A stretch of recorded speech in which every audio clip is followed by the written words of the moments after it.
Hello, welcome to BoatProject. This is our video tutorial series. This is episode 3, Working with Vessels. Once you log in, you're on My Tasks page. Let's click over and see what we can do with vessels. So click on Vessels. What this screen will show are all the vessels that you either own or that your crew members own.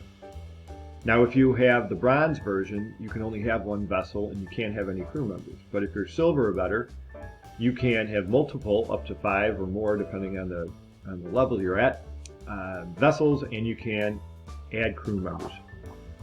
The way this works is every vessel will have one of these cards. It tells you how many projects there are to complete in that vessel, how many crew members you have. If I click on this card, it will open up the vessel information.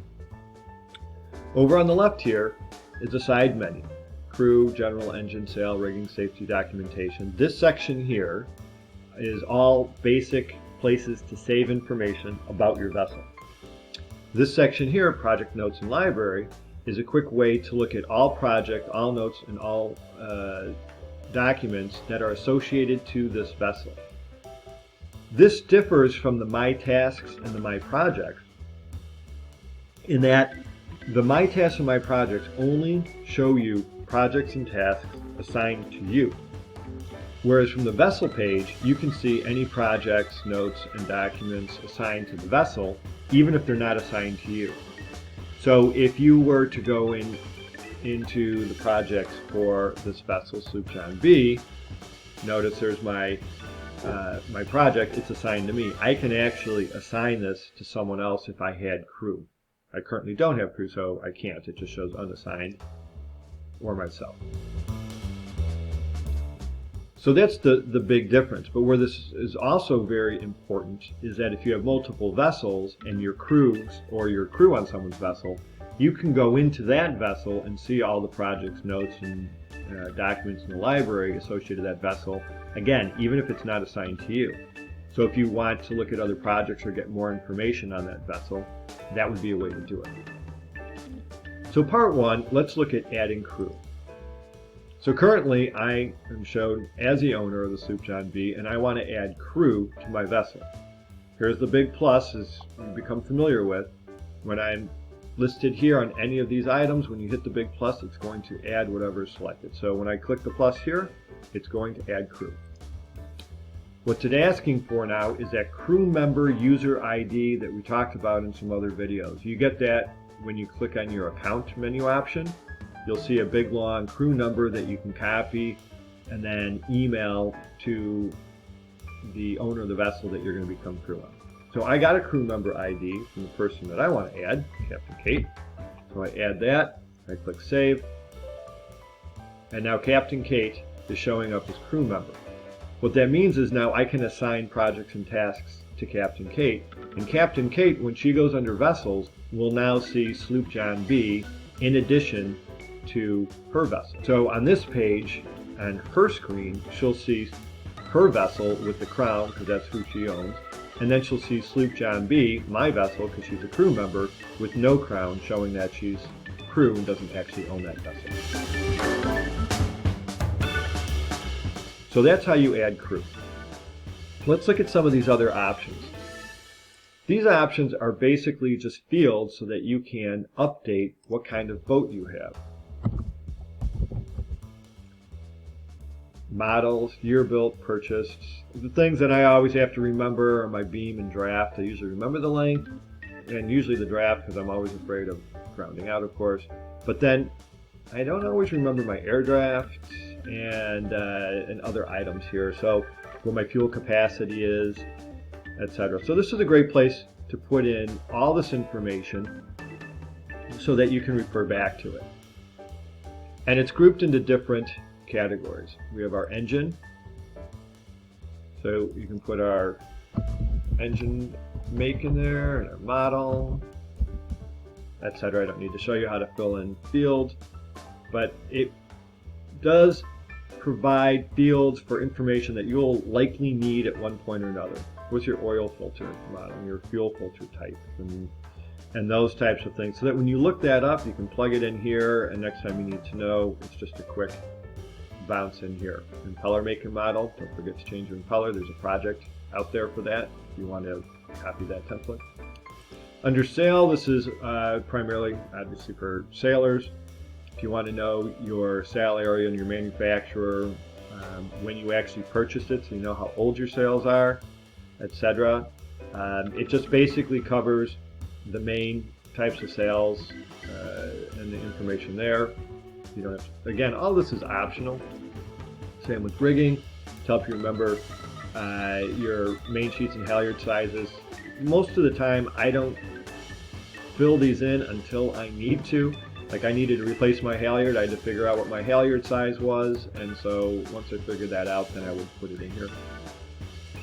I think though that safety and documentation are probably two places that you want to take the time to fill in. This is how many PFDs do you have, for example, of a certain type. So I've got auto inflates, I have 4 auto inflates, this is my rearm kit. You need to really keep on top of that stuff, and it seems like I'm always trying to figure out what my rearm kit is, and I may end up buying one or two to find the right one.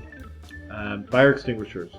This is very important because after 12 years from the manufacture date, you need to replace those. And if you've recharged them, etc., where they're located, kind of thing.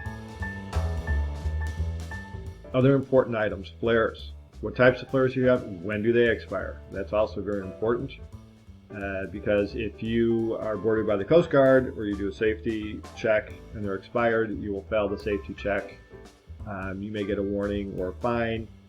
But the worst case is you're in an emergency, you have an expired flare, and it just fizzles and doesn't do anything. So again, this page is something that I would take the time to fill out. If you have an EPIRB or a PLB, then you can put that information in to make sure that that's all up to date. The documentation is another place where I think makes sense because you'll refer back to it if you need your Coast Guard number. And I always forget the renewal URL for Coast Guard, and I'm always getting these letters from what looks like the Coast Guard, but they're not, and they charge you extra dollars to renew. So I want to know the actual Coast Guard renewal URL, so I'm not paying extra for something I don't need. Boat insurance company, insurance policy number, that's certainly helpful. Your liability coverage, boat coverage, only again because you put it in once, and then when you need it down the road, you're coming into a transient marina, they want to know what your coverage is. You can just say, oh, I know what my coverage is, it's here, etc. That being said, one of the other things you might want to do when we get into the library section in another tutorial is upload your insurance documents so that if you need access to them, you can access them from anywhere. So in this, the general, the safety, the documentation are the things that I think you really should pay attention to, and maybe your engine items to fill out. Very simple. The next section is what I was talking about with projects, notes, and libraries. From here, again, the difference is if I had any projects that were not assigned to me, I could see them here. Even if I've created them. If I create a project and don't assign it to myself, it's not going to show up in my projects. So again, with the big plus, if I want to add a project, I do it just by clicking that big plus,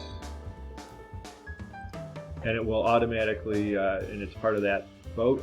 Same with notes. I want to add a note for this boat, hit the plus, and if I want to upload any documents, I'll hit the plus. And we'll go over some of the library notes in a different tutorial. The last item on here is settings, where I can actually delete the vessel. Now, if I have multiple vessels, you'll see this extra vessel, but there's no crown by it because I'm just crew on that vessel. I can see everything in that vessel by clicking in. I see who the owner is, and this is myself. If I were to go in, I could see anything that they filled out, any projects, notes, etc. If I want to remove myself from that vessel, because I don't want them to have the ability to assign any projects to me, etc., I would just click the X, and it says, do you want to remove this from the crew? And I would say remove, and then they will no longer be able to assign me any projects. But since I am in this boat, Crackling Rose, I can click on projects, and I can add a project if I wanted to. Let's just quickly add a project in this template. And I can add a project and it defaults to being assigned to me,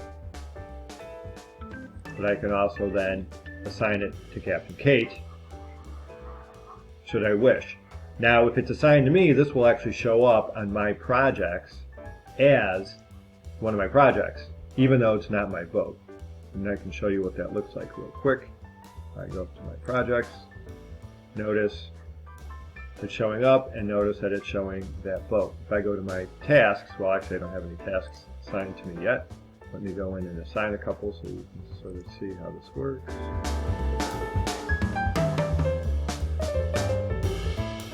Here we go.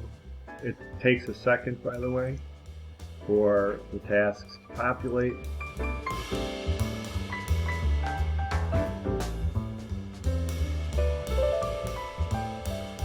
If you want to force it, you can hit the refresh button.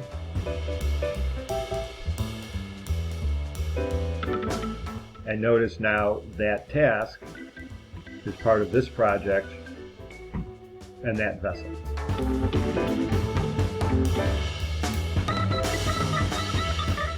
So that concludes our tutorial on vessels. Thank you for watching, and we'll see you on the water.